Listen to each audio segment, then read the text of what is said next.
Tingnan ninyo, mag-harvest tayo. Dalawa lang to dito sa labas. Tapos yun ay tinanim ako doon. Yan siya kadami. Yan siya kalaki. Na isa medyo hindi ganun. Yan siya kalaki. So, magbubuto-buto tayo ngayon. Kunin natin.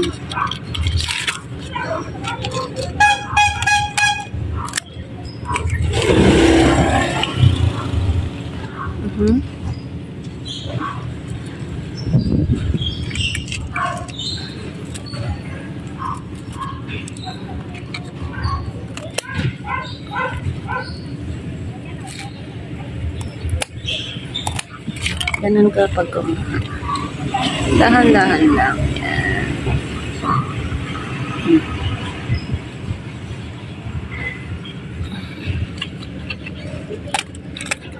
Yung ito, kunin ko pero papakain ko sa chicken mamaya. Kunin lang natin. Gusto yun ng manok.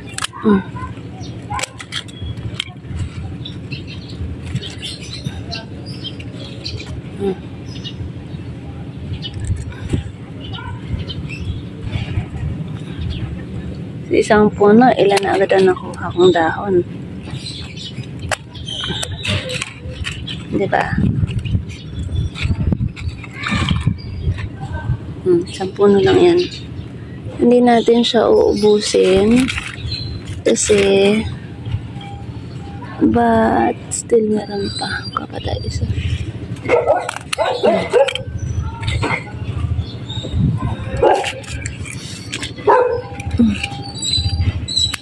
Same here.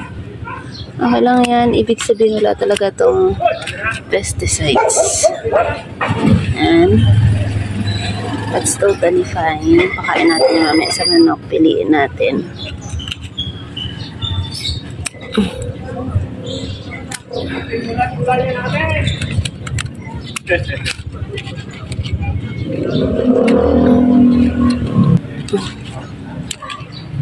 Isa pa. Yan.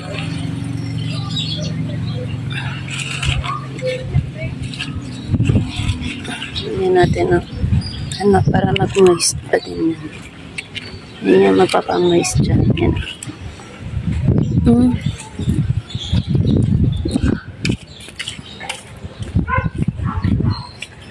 Aside from that. Tada! Talong. Isa lang. Kunin na natin to.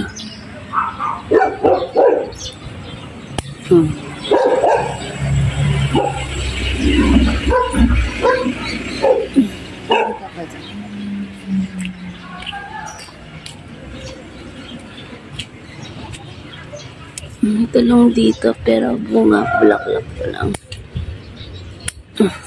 Hindi pa pwede.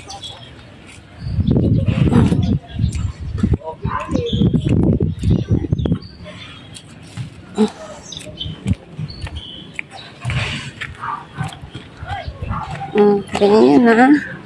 Isang piraso lang yan. Isang pirasong talong. Ito. Then, dito. Meron dito sa loob. Yan o. Yan, hindi yung dumi ha. Baka sabihin yung dumi yan. Mga ano yan.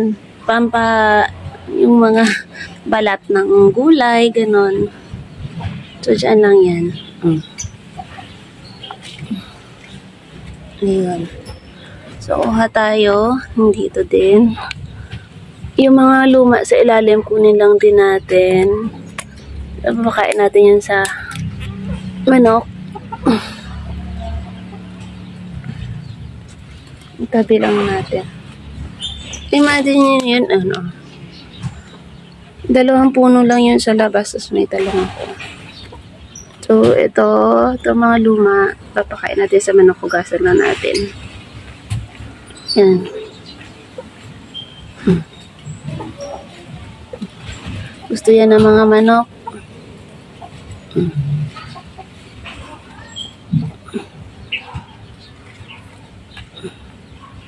Pwede yan, oh. Yan. Pwede yan. May talong. Ito, para sa manok yan. Hugasan natin mamaya. Back here. First harvest natin ngayon. Hindi siya ganoon ka pero pwede na to. Sus. Pag binili mo yan sa labas, tingin mo magkano yan.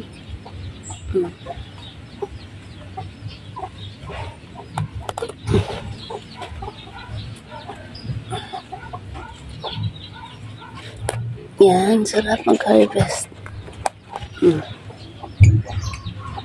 Pag mo siyang bubunutin, kasi ito, yan, para lang din siyang tinatalbusan mo. Ibibigay pa yan sa'yo ng harvest.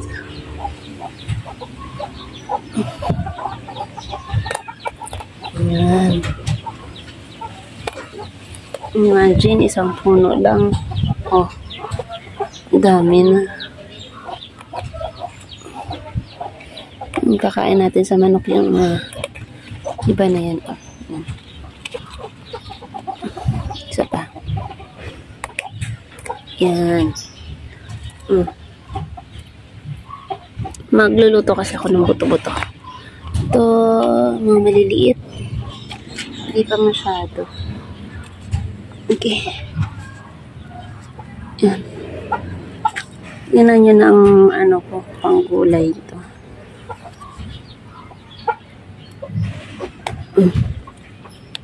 Sabi mo, hindi naman gaganong kagandahan. Maganda to. Ako nagtanim yan eh. Kaya maganda yan. Alam mo kung bakit maganda? Libre. At the same time, ito, pakain natin sa manok to. Mga nasa, yan. Para yan sa manok. Ito, para sa tao. Maganda to dahil ako nagtanim. Malinis. Alam ko saan yung ayan o. Alam ko kung saan kinuha. Pinaghirapan. Kaya, maganda lahat ng harvest. Basta pinaghirapan. Walang harvest na hindi maganda.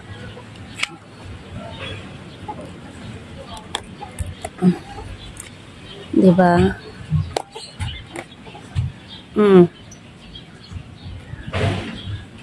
Ang dami. Ito pa. Para sa manok yan. Magasa natin yan, tapos pakain natin sa kanila. Kasi dati, may tanim nga ako dito, di ba? Ubos ng mga alaga kong manok. So, kaya hindi ako makapagtanim-tanim ng gulay dito sa loob dahil meron nga akong mga alaga. So, that's why, nahayaan ko sila kasi dating dito lang sa loob. Ganon. Yung, iwan ko lang sila. Bukas lang yung bahay nila. Tapos pag gabi, papasok lang sila doon. Yan. Medyo hindi pa ganon tong dito. Pero that's fine. Tingnan mo. Hindi kasi yan pare-pareho ang tubo. Yan. And that's totally fine. Hindi mo ina-expect na pare-pareho yan.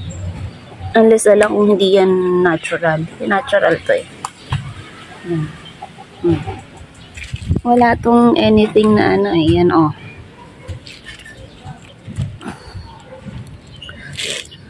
So, bawasan na natin itong dito, maliliit na to. Hindi siya masyadong dito sa gilid kasi hindi siya naanahan ng araw. Dahil merong tanim. Yan o. Kaya okay lang yan. Makaka-recover yan. I see to it na nag-iiwan ako ng dahon pa. Sabi mga 2 to 3, ganun. Hindi mo sila pwedeng kalbuhin. Dahil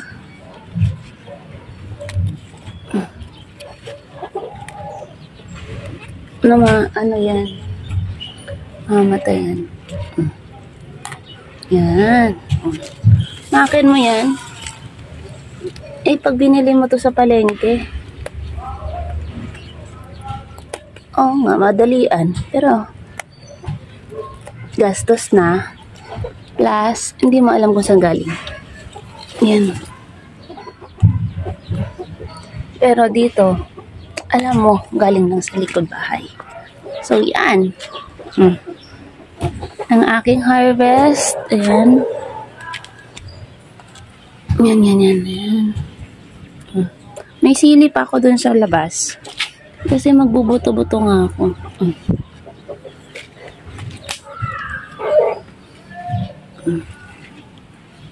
Yan. Fresh from the garden. Diba? Ganyan ang magandang harvest lagi. Oh, ganyan yung kamay na nag-harvest. Yan, papakain natin sa chicken. Ayan. Matutuwa itong mga manok ko dyan. Mga green leafy na yan.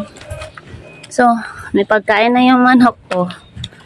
Pagkain na yung tao. Diba? Ang ganda. Linisan natin.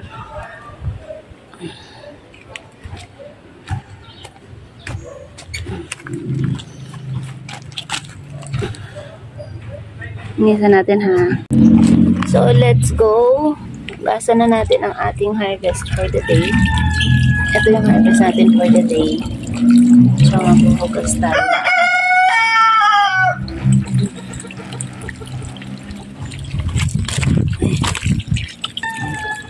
That's why graba lang to dito para yan.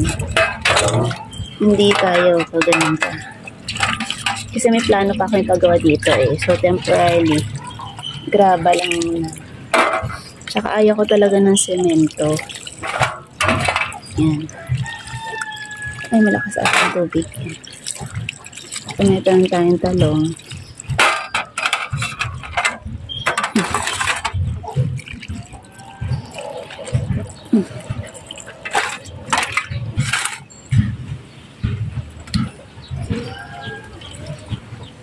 Ayan.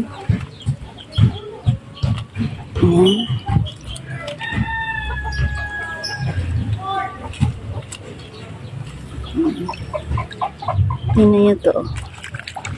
Ganito kagaganda. Yung ating sabi sa inyo eh, lahat ng harvest maganda. Walang pangit. Dahil ikaw ang nagtanim, libre, at malinis. I mean, malinis naman yung mga ano natin. Pero, mas alam mo na ngayon kung saan galing, di ba? Yan. Hindi ka na magtatanong, saan po ito tinanim?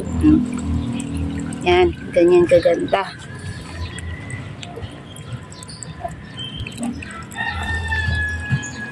Ang ating harvest.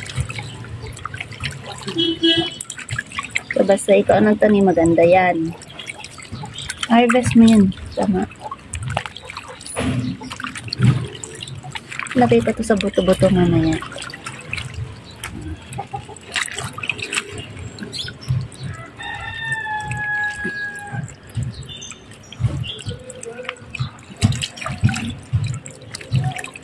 Mga lupa-lupa lang yan kasi fresh from the garden. So, aside from that, yan. Walang preserve, walang pesticides. Yan, no? Walang pesticides kasi. Diba?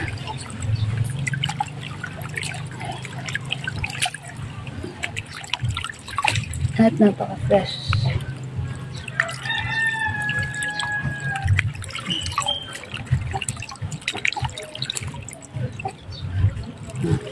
Talong pa ako isang piraso.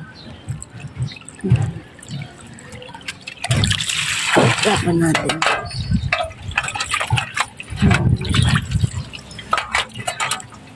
So, ito na ang ating harvest.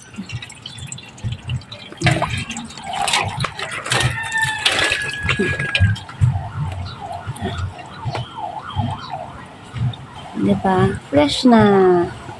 Malinis na. Basta naman natin papakain natin sa chicken. Ito yung kanina. Kain natin sa chicken.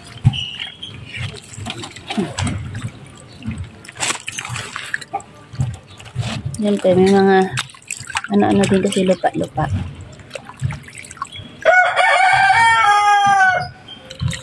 Alam niyo ba bakit ang mga chicken hindi pinapalabas ng sobrang aga? Kasi diba, yung mga damo-damo mayroong mga ano sa gabi, yung anong tawag dyan, may tubig-tubig whatsoever. May mga pesty pa pala yan over the night. Kaya, yung mga nagpa-pasture ng chicken, hindi nila pinapalabas ng sobrang aga. Not until yung mga hamog, that's the correct term, hamog, ay mawala. So, pakain natin ito sa ating mga manok. So, hindi lang tao, kundi pati ang ating mga alaga, meron din. Tingnan natin si Tisoy. Meron yung mga, ano doon, kangkong. Yan. Tisoy. Sabi sa'yo eh. Tingnan na, hiya ka pa. Tapos ito, nilagay natin dun sa, dito sa loob, mga inahin. Hindi masyadong ano, kasi naglagay ako ng rice hull na nakaraan. So, ito sa mga inahin.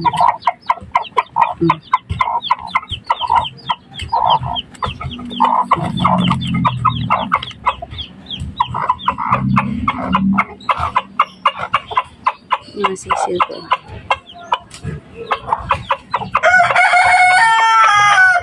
So, kahit hindi sila nakakalabas, nakakakain pa din sila ng mga leafy vegetables. Ayan o, tingnan nyo, may kangkong ako doon nilagay kanina.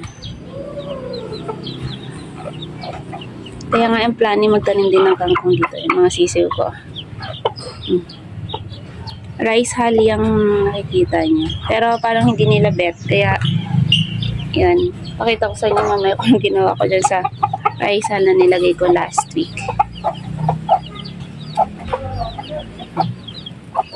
Prince! Chiki! Princess! Princess! Kakay-kayan sila. Yan.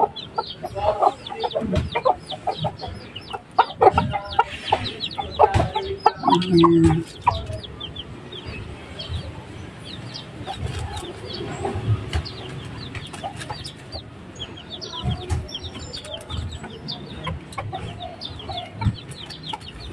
Mamaya ubusin nila yan.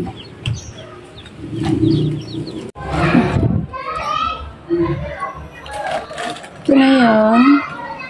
Yan. Yan. Yan na yung nai-rest natin kanina. Isang pakulo ako ng buto-buto. Buto-buto.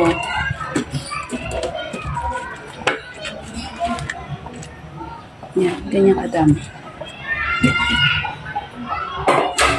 Maririnig yan.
Pulo lang, then kain na.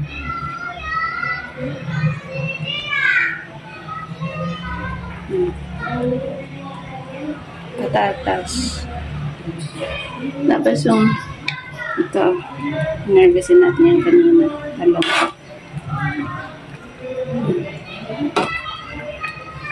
Talong.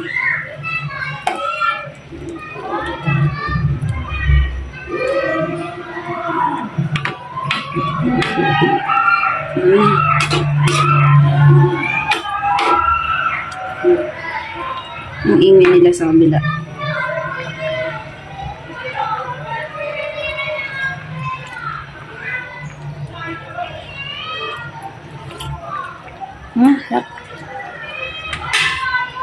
Okay. Kaya na maya-maya.